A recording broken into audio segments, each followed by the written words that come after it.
Hey, what's up? How are ya? Welcome. And here's another video for you. Fall, and it's a few more weeks of the street being closed out there, so remember to park in the back this weekend and visit us through the back door if you'd like. We'll have it well marked. If you still want to have curbside pickup, remember that the curbside is the back way in, so we'll come out that door and bring you your wine. How about that? Let's get into some new information from the wine steward right now. Let's tell you about some really cool. How about food first? If you've seen our videos recently, you know that we're putting out samples for you to taste, and we want to do it safely. And so it looks something like what your kid just brought in from the creek and say, "Hey, Mom, look what I caught." And it's actually, instead of a salamander, you're getting two really nice pieces of cheese this week.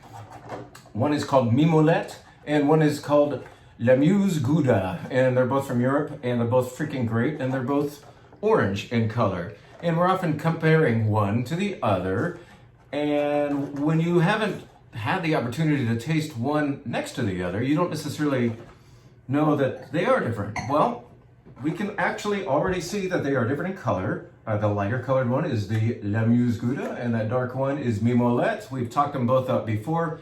You longtime visitors to our wine bar have had these cheeses before, but we want to give you the rare opportunity to try them next to each other, sample them and see which one you prefer, and then buy a lot of whatever you like. Or if you just can't decide, buy them both and a lot of what you like. In other words, both, okay? So that's down there in the cheese cooler. Today, Dawn has just whipped up a bunch of these very safe, now that I got my grubby hands all over them, this one isn't, so I'm gonna eat this, but safe containers for you to enjoy some free samples from delicious cheeses. Can't wait for you to try them. Mimolette and La Muse Gouda. Right on.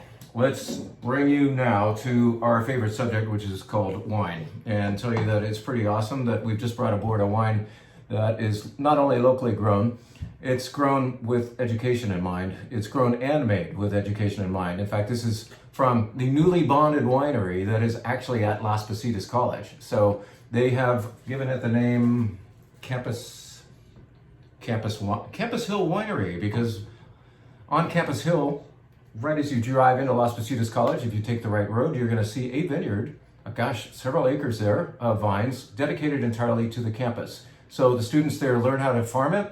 So they're learning viticulture. They do some work in the vineyard, and then they bring in those grapes and learn winemaking. After harvest, there are classes totally devoted to the making of wine. And there are different varieties growing out there. I believe they have Grenache and Tempranillo. And they also have this Albarino, which is a rather daring thing to plant in Livermore, where it's rather warm. Livermore's not like Rías Baixas, Spain, where many of us know Albarino is coming from. We're not right next to the ocean. Our rainfall is much lower and so on. But this, if you factor that in, that this is kind of warmer region Albarino, they've done a bang-up job. This is recognizable as that grape, as that variety to me. It's vibrant, it's fleshy. I mean, even in the smell, you can detect perhaps the flesh of a melon.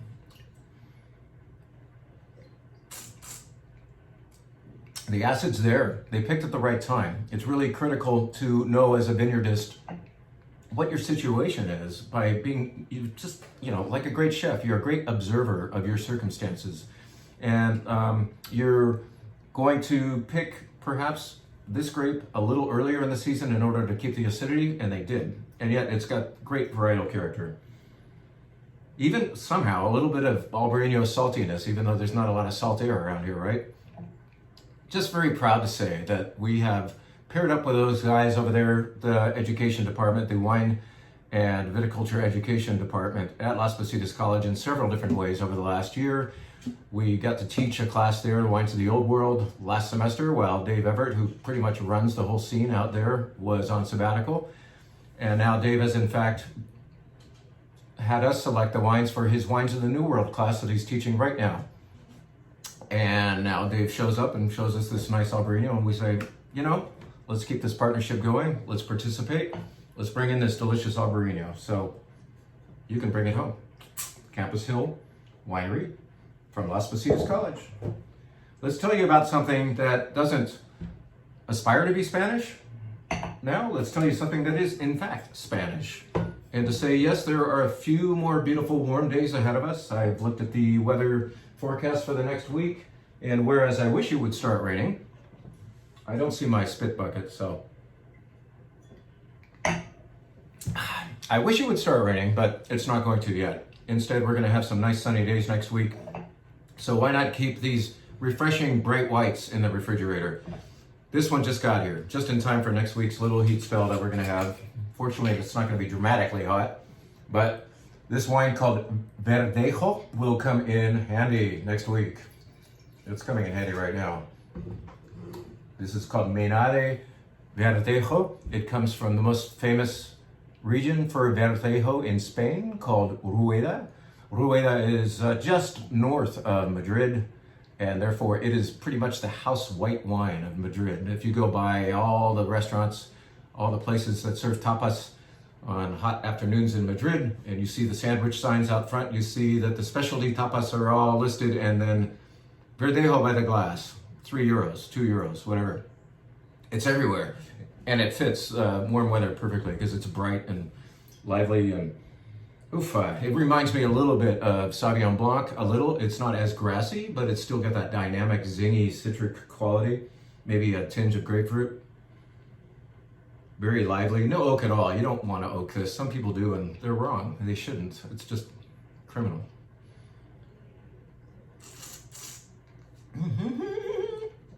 Wow. It's happy wine. It's totally dry, but it's got gorgeous fruit, pristine, lively, bright. Okay, well, if we have to have more hot weather, we'd better have some of this along with it. Menade Verdejo. Vámonos.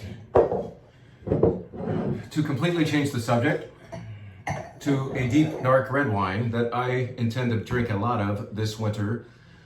I'd just like to tell you how lucky you are, if you don't already know it, to have a place called the Wine Steward in your hometown, or at least near where you live, because we spend a lot of the time identifying good wine. We taste over 100 wines every week. We're very particular about having wines that are not necessarily sold at the grocery store down the street, so we have something that's smaller production and we're more particular. We do feel like that because we are really obsessed with tasting the wine, that the wine, based on getting the pick of the litter, we are identifying really good things for you. And then we like to be down there on the sales floor talking to you about the wine. We don't just leave you to your own devices. If you want help, we give it. We give you our impressions. My impression of this wine right here is that it behaves like $50 Napa Valley Cabernet, except it's $30 Washington State Cabernet. If you don't already know this wine, you got to get into it. I don't drink Cabernet every day, but when I do, I love Washington State Cabernet. I love value. I don't like to spend necessarily Napa Valley prices. And I love this wine. We've sold it for 3 vintages straight now, and I believe this is the best. This is by Sparkman Cellars, a small winery up there. They have a tasting room in Woodinville, that's just north of Seattle. And they make a myriad of great wines. We also sell their Grenache and sometimes other things from them as well. But this Holler, Sparkman Holler, I don't know why he nicknames it Holler. It does holler though. Cabernet Sauvignon is intense and dark. I would open this bottle, but if I did, that would factor into my costs and I'd have to raise the price. So at $29.99 per bottle, and that's $26.99 for you wine club members, you're getting magnificent, deep, dark, intense. It's tannic, but it's not, it's the good kind of tannins. So it's not overly chewy. It doesn't like dry out your tongue. It's got tons of like chocolate and dark plum and blackberry and maybe that little bit of charcoal briquette that I think Washington State is known for. Anyway, this is a comprehensive Cabernet, if you will, that behaves more expensively. So try the Sparkman Holler Cabernet when the weather turns cool, or if you need to have Cabernet tonight.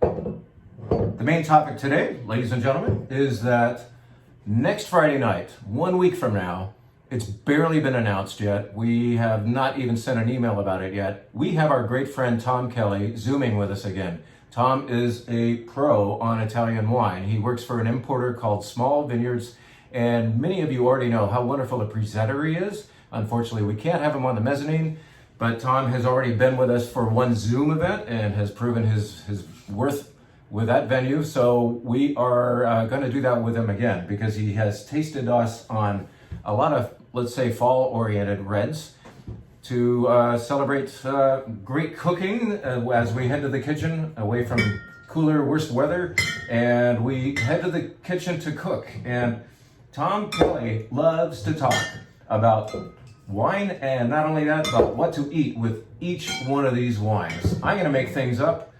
I'm gonna pretend I'm Tom Kelly for a second, all right? So this is the only white wine in the 6-wine flight that we'll be discussing that night. We talked about it last week. This is called Pecorino. Pecorino is the name of the grape. It comes from Abruzzo, and it has the unfortunate nickname of Santa Pupa. I don't know why anybody would put Santa Pupa on a wine label. It just doesn't sound right. And yet we know that it tastes right because we've already tried this wine. So forgiving the name, maybe when you pour it, just put your finger over that part and forget it's called that. Get that out of your head now that I've embedded it. At any rate, it's very good Pecorino. It's the only white of this 6-wine lineup that Tom Kelly will be discussing next Friday night in the Zoom event. What else is in this 6-bottle Italian wine sampler? How about not one, but 2 wines from one producer. This producer is called Brunelli. And you see on the top, Martocchia, and then you see Poggio Apricale, and then you see Toscana.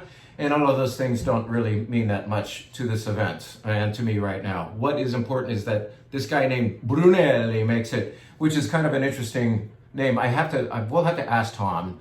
This guy works in Montalcino, where Brunello del Montalcino is made. And in fact, he makes Brunello. So Brunello, like, why's he got this name? You know, did he make this up? Is that like showbiz or what? At any rate, this is Sangiovese based, but it's a little blend. It's got some other goodies in it too. Can't remember right now. We'll have to ask Tom. But this is friendly, under $20 red. That is great every night. We might even wine club this as well. We have before Poggio Apricale from Brunelli. Very fun to say. You gotta kind of sing it like a Rossini opera. Okay, here we go. Let's go to, here we go. This wine, I shouldn't even show it to you because you're gonna get excited, but that's the point, right? Remember this? A lot of you folks do, because we've sold it like hotcakes at every past Tom Kelly event. This is a 100% Montepulciano. That's the name of the grape. It's also the name of a region, but we're not in that region. That region's over in Tuscany, all right? So this is the Montepulciano grape as grown in Abruzzo. I think I had that right. Yes, it's Abruzzo. Sorry. This is a intensely dark wine that even cab drinkers who think they're never going to drink an Italian wine, like, oh, that's sissy wine. That Sangiovese crap, that Chianti, no, this is dark. You're going to like this, cab guys. And that's, in fact, I think why it sells like crazy every time we have Tom Kelly show it. The brand new vintage of a wine that we have carried for many a vintage, and it's going to kill it. I know it is, because I've already tasted it. And I'd like to think that I know what you like by now after doing this for 20 or so years. Trust me, you will like it. You don't have to trust me. Buy this 6-bottle sampler, get on the Zoom with Tom, and then we'll also be having this with you on that Zoom event. This will take us to Piemonte, Italy. No, we're not going to have any Barolo or Barbaresco that night, but this is by a producer who does make Barbaresco. Beautiful stuff. And to keep this wine somewhat in budget, we are having something else from them called Barbera di Asti. Or is it Alba? Barbera di Asti. Asti's one location in Piemonte, Alba's another. They both specialize in Barbera. And we're going to, in fact, ask, I'd like somebody out there who attends this event next Friday to ask Tom, do you think there's a stylistic difference between Barbera di Asti and Barbera di Alba? Certainly producer techniques will muddle that picture, but in general, is there a style or a wine type? Is it color, fragrance, body to expect as a difference between those two Barbera producing areas, which are very near each other in Piemonte? Barbera di Asti, Barbera di Alba. This is the Asti. Fragrant, grapey in the nose, wonderful food wine, low 20s in price, totally generous. It's got wonderful dark fruit and rose petals, and it's so nosy. Barbera is your friend, as long as you smell it. It is especially your friend if you get a big whiff of it and say, I like you. You will like it. It's gorgeous stuff. Barbera di Asti. I did tell you that we were going to have 2 wines from that dude named Brunelli. So, why don't we have Brunello de Montalcino's little brother in order to keep this six-pack sampler somewhat in a attainable price range for many of you? We've noticed that like a lot of you are happy to spend for really good wine about $150 for 6 bottles. I think this sampler is going to be like $156.99, and then you Wine Club members will get 10% off of that. So that gets it right down to around $140. So keep that in mind and understand that we're not giving you this guy's Brunello. Frankly, I tasted his Brunello. I like this wine better for the money. The Brunello costs twice as much. It's very good, but it's got better QPR, quality per to price ratio, and it is 100% Sangiovese. It has to be because it's called Rosso di Montalcino. That's one of the local rules. It's gorgeous. To call it Brunello's little brother in this case is to say it's kind of demeaning. This is a twin brother in a way, and it's something you can drink a little sooner than Brunello. We're gonna love this Sangiovese together next Friday night. All right, deal? The last wine that we're going to show is a curveball wine that we've utilized several times with Tom Kelly, and many of you will rejoice to see that we are going to represent once again Eddie Simčić. A rather unusual name, doesn't sound too Italian, does it? Well, we have barely strayed over the Italian border eastward to Slovenia, and this is perhaps Slovenia's greatest winemaker. Eddie Simčić makes gorgeous wine, whether white or red. And many of you who have attended these events have already witnessed that. Sometimes we have a Chardonnay of all things, or a Malvasia from this guy in the white form. But other times we show Duet, and this is the newest version of Duet. This is kind of like a Super Tuscan, kind of like a Bordeaux, in that it uses all Bordeaux varieties, and it is super thoughtful. It's medium to heavy in body. In fact, this wine that we already talked about, this Montepulciano d'Abruzzo, is probably a bigger wine in the mouth than this. This costs more, and when you smell it and taste it, you'll understand why. This has an elegance and a suaveness that simply cannot be matched by anything else that we're tasting along the way, which is why we're saving it for last. Sometimes the biggest wine is not necessarily the best. This is the best as far as complexity, elegance, durability. There's more things to say about it. You will think of more descriptors when you have this beautiful wine called Duet by Eddie Simčić, which is kind of his reply to Bordeaux or to the Super Tuscan style of wine. All of these wines, all 6 of these really great wines, appear in a sampler. They're on our website right now. I haven't even sent out the constant contact email yet, but in case you see this video before I get the email out, just know that you can order that case or 6-pack. It's a half a case of wine, great Italian wine, and that makes you eligible to participate in the Zoom event with us at 6 o'clock next Friday night. Is that October 16th? I'm not sure. It's been a busy day otherwise, but I think that's the 16th. At any rate, next Friday, figure it out. And you'll see an email in the meantime, all right? I would love for you guys to participate. So with Tom, little guys like him, little guys like us, we pair up, we team up, and enjoy your support. Thoughtful wine drinkers like you, and I hope that we can enjoy it once again. Have a terrific weekend. We have a little secrets that I'm not going to let out. So, nope, I'm not going to give you the big news, but let's just anticipate something cool happening soon at the Wine Steward. Thanks so much. Have a wonderful weekend. Bye.